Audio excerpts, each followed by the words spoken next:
Well, okay, so look, you and I have been talking about him for how many years? A long time. Well, you brought him up, and I'm like, all right, Chask, I'm away. I know, and I exaggerated it. But no, he looks like the real deal. No, I think he's better than I thought, because you never know, right? You never know like what they're going to look like. Like, I thought it might take a couple years at the big league level to like show what his eye and discipline at the plate is way better than I thought. It's unreal. But then you get all that washed away with the shenanigans over the weekend. We don't need to get into it. And they lose. And then you get Buster Posey and Kay Rosenthal writing reports that the Giants could be sellers. And I just, the vibe just all of a sudden dissipated from that comeback win over the Nationals. Right away, you lose the first 2 to the Cubs. It's like, damn. Like, can we get some momentum? Can we feel good for a week? So what would you do? So I'm looking at it right now. Like, and we were asking this question, like, you know, the rebuild word I think is a stupid one. It's like you're building around Bryce Eldridge. Yeah. But who do you want around him? Do you want Logan Webb around him? I wouldn't trade Logan Webb. I wouldn't either. I just think you keep him. You need some pitching. You need starting pitching. You need a guy who's in the clubhouse. This guy's giving you 6-7 innings. And I know everything is he an ace? Is he not? Is he number 2? Freaking good. Well, listen, Greg Maddux didn't throw 95, 96. No. We consider him top of the line rotation starter, right? Yep. Top of the line. We want him getting the ball in game 1. Andy Pettit. Right, exactly. Jason Schmitt. Logan Webb game 1. And the one time we did see Logan Webb in the playoffs, he exceeded expectations. Great games. Dodgers, yeah. Great games. So, no, I don't want to trade Logan Webb. But I wonder if this is Buster Posey wanting to reset, or is this ownership saying, you know what, we may be locked out. Now, when they're locked out, nobody gets paid. Nobody gets a check. But coming from the lockout, if they do get locked out and you miss 2027, which will be terrible for the sport. I don't anticipate that happening. I hope not. I really do. I really don't. But with the ownership saying, you know what, let's flip this. We got Bryce. This is not working out. Is it coming from ownership?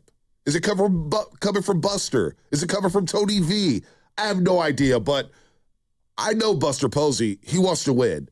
And watching Devers, and I know everybody was talking about the year ago, and everybody would do the deal, but it's been a massive disappointment. Willie Davis has been a disappointment. Chapman's come around, but for the most part, it's been a disappointment. Yeah. Jung Hoo Lee's been on this hitting streak, but for the most part of Jung Hoo Lee's career, it's been a disappointment. So I'm okay with them doing whatever they need to do. So because they're done. Yeah, I agree. I mean, you're the second worst team in baseball. Yeah. So if the only way to move off all 3 contracts was to somehow pair Logan Webb up in a trade in one of those deals, do you do it? You may have to for your ownership, which stinks. I don't want to do it. I personally don't want to do it. I don't either. But if you could say, hey, we can wash away the money, and look, does Devers want to be here long term?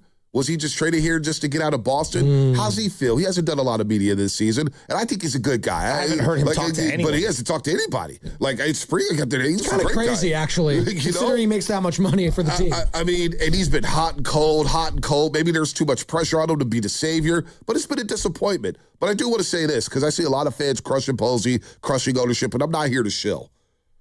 Every fan out there, when the Devers deal went down, the Giants were 1 game behind the Dodgers for first place in the NL West. What fan didn't want to do that deal? What fan didn't want to extend Chapman? How many fans were opposed to the Willie Davis deal? There was a few. Yeah. But I'd say 80% of the fan base was like, yeah, we got Willie. Yeah, we finally got a guy. Deals. So as fans, we can't be mad at ownership for doing what we wanted to do. What did we talk about during the Farhan era? We want name players. Swing on something. We want to buy a jersey where we know the name on the back of the jersey and we can walk around the streets of San Francisco with pride. So every move the Giants have made, most of the fan base has approved of it.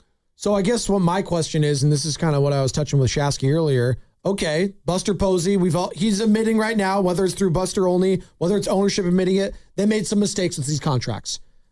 Is Buster Posey the guy that you want to clean up these mistakes, though, if he was the one that did make them? Has he earned that right to fix all this stuff that clearly he thought Adames was going to be a piece of the future? If you go back to that presser, he thought Chapman was going to be that guy. Loved Raffy Devers. It hasn't worked. Hasn't worked. I mean, how many years did Farhan give with the Giants? 6 or 7. 6, right? It's year 2 of Posey. Then we owe him a couple more years at least.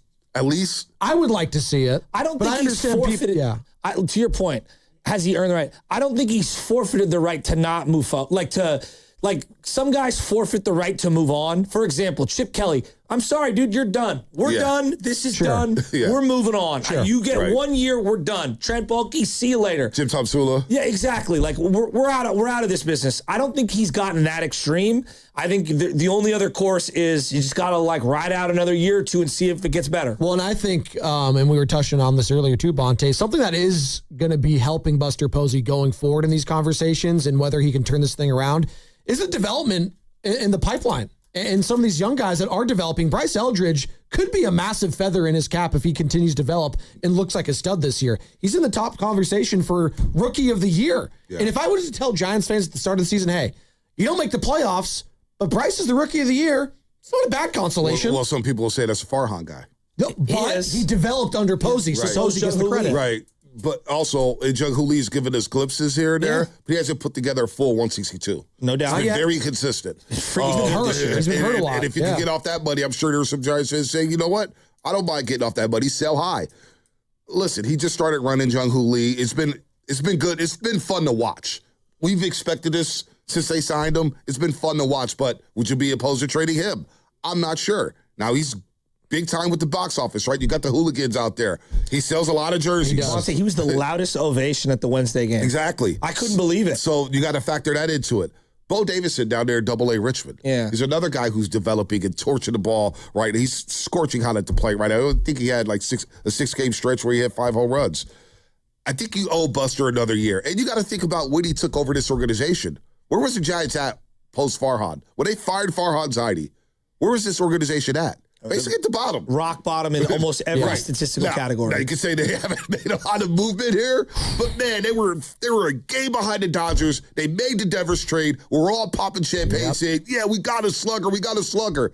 And it just hasn't worked out. So at some point, we got to put it also on the players. The players aren't performing up to the expectations that Buster had for them, that the fan base had for them, that their contracts state right now. Their contracts say you should be better than this. Devers has been a massive disappointment. How can that all be on Buster Posey? How can that all be on Tony V? Doesn't the player have to take some of the blame for that? No doubt. Well, sure, but also there was some concerns when you made the trade for Devers, and maybe we just didn't pay attention to them enough. The fact that the Red Sox were basically willing to say, yeah, I'm good with this guy that helped win us a World Series. And I know the Red Sox aren't what you want as a model franchise right now either. They got their own problems for sure. There's a lot going on there. No, there's a lot going on. But the Red Sox are a dumpster fire. No, they are. But the situation with Devers wasn't great there, and Devers was a part of that. Like, they clearly saw a diminishing player. Yeah, and I didn't think the player was going to be this diminished in what we've seen from Raffy Devers. He's looked like a shell of himself from his best days in Boston. But he's still, that being said, agreed, he's still one of their best players, the Giants. Well, that speaks to the Giants overall. I mean, but you swung a deal to have a middle-of-the-order guy, right? I don't think Casey Schmitt has the year that he has without batting in front or behind him. Right. I don't think Bryce Eldridge looks like there are other things that you can do besides just your own statistics. I would also like him to just be a good player, though, if I'm trading him. He is good. He's not great. That's the problem. He needs to be great. Yeah, he's good. How about him at first base? He's been good. He's been better and better defensively. That was the problem with the Red Sox. The Red Sox, he wanted to play in the field. Right? He wanted to play. They were like, oh, we signed Alex Bregman. No, Alex Bregman's now with the Cubs. And they had Tristan Casas at first. Right. Tristan Casas or Casas, the big boy. Yeah.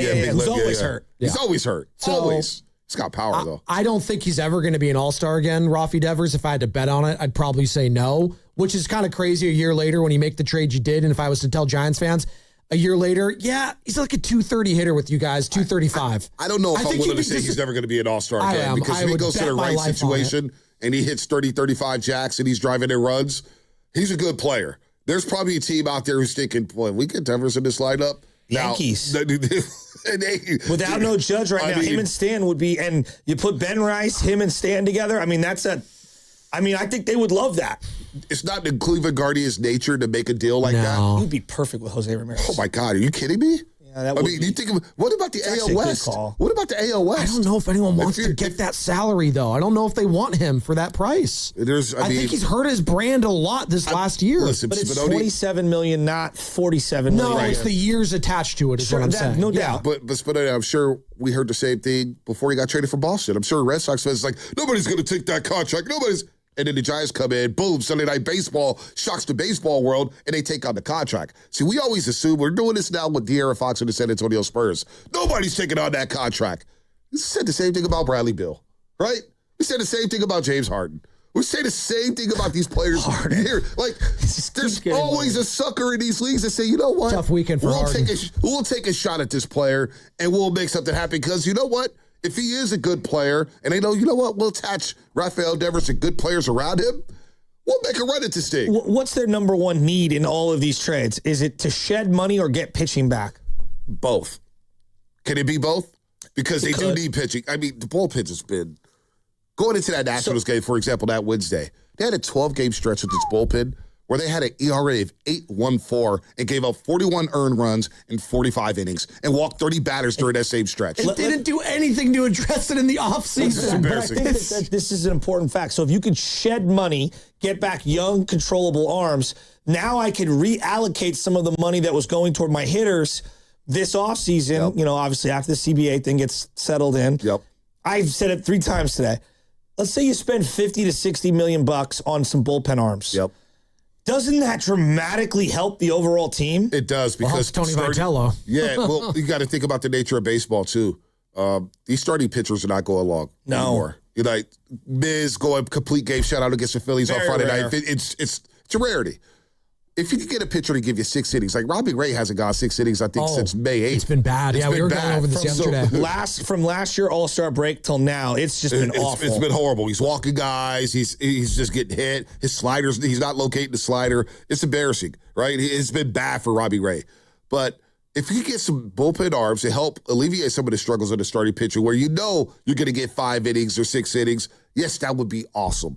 You have to replenish the pitching, though, because I think offensively, they've done some good things. Now, they've been streaky, but, man, the total bases, the grand slams, this offense on paper looks good, and they've produced at times, but you don't have pitching. No. You're giving up 8 runs a game, it feels like. No, well, and that's going to be the name of the game this offseason and the trade deadline.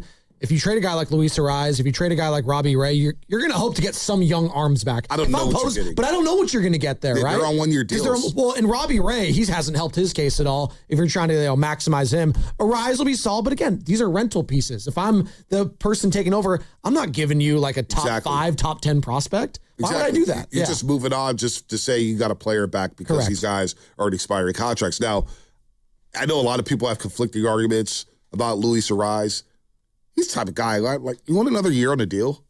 I'm not like, I talk to too many people out there who are just like, yeah, you got to move on from Ariz. No. The guy is like, he's like the second best second baseman when it comes to defense in the National League from the St. Louis Cardinals. Yeah, you have 2 guys in the top 5 in hits, singles, that is, him and Jung Lee, and in batting average. I mean, the guy, what does he have in strikeouts? I don't think he has 15 strikeouts in the season. 13 or 14. 13 or 14. Yeah. He had 13 going into that afternoon game against the Nats. And he leads you in stolen bases. I mean, I'm not. Did you know that? Like, well, that's embarrassing. I know. You know me with the speed. He's not fast. He's not fast at all. I was like, when Jung Lee started running against the Cubs and Wrigley Field, I'm like, thank God, about time.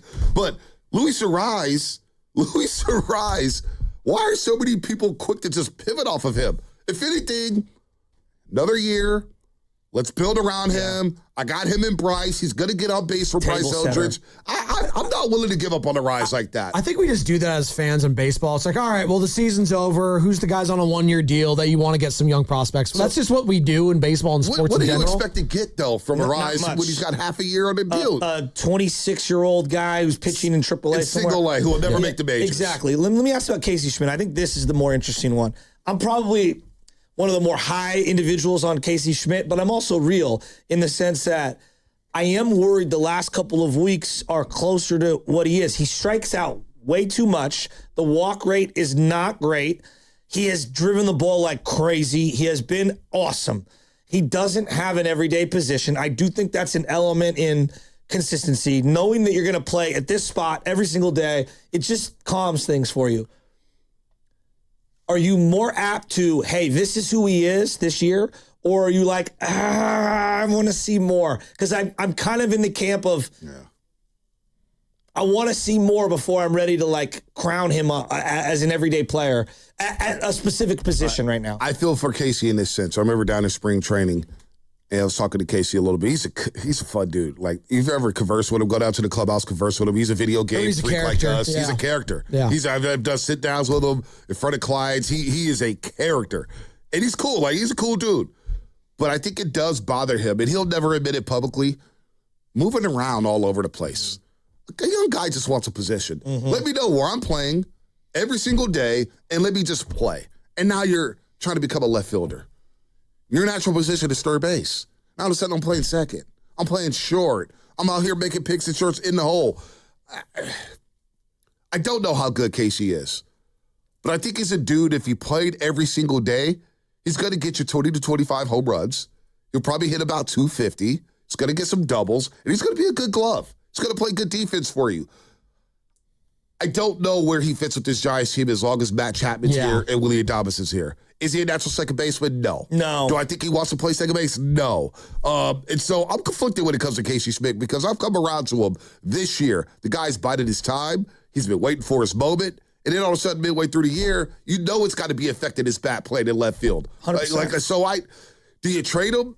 What do you get back for him? Because what if another team looks at it from the other side and say, well, we don't know who he is yet. Yeah. So we're not giving you premium prospect for this young man. Let me give you two other names. I'll kick it around the room. Elliot Ramos. I think he might be gone. I think he's a guy you trade. I'm concerned about his injury right now. There's still no timetable when he's coming back. They asked Tony that yesterday. He was swinging the other day. Yeah. I don't know. I don't know what to make of it. I don't know either. Daniel Susac. You need a catcher. Bad. You need a catcher. I mean, we underrated Patrick Bailey in terms of being a good defensive catcher. Susac's throwing the ball all over the place. I know everybody got hyped up the first few weeks with his bat, but defensively, I mean, and ironically, your bullpen has gotten to crap since Patrick Bailey's been traded. The ERA is ballooned up from the starters and the bullpen, well, so you need a catcher. More, What's my boy in Baltimore? Audi Rutschman, your boy. Adley Rutschman. I still call him that because of that. Well, he could be available because they got the other guy who's in, what's his name? Samuel Basallo. Basallo, there you go. And Gunner's not playing well this year. There's a lot going wrong with them. That's a guy I would take a swing at if I'm Buster Posey saying, I got a catcher for the future. I mean, I think you need a catcher. Susac he's a good backup for now. He's got a decent bat. But defensively, guys are just running all over him. And Haas, too, same thing. Haas. I mean, you created a hole at the catcher spot. He's good for a home run every now and then. Well, I think we underrated. Somebody clearly didn't like him in the organization, Pat Bailey. Yeah. He rubbed people the wrong way. Something happened that Friday night where he was going back and forth with the dugout over a pitch call. Oh, yeah. We never really dived into it because it happened over the weekend, but that was a bizarre sequence. Yeah, I don't think he was a favorite in the organization. I'll just leave it at that.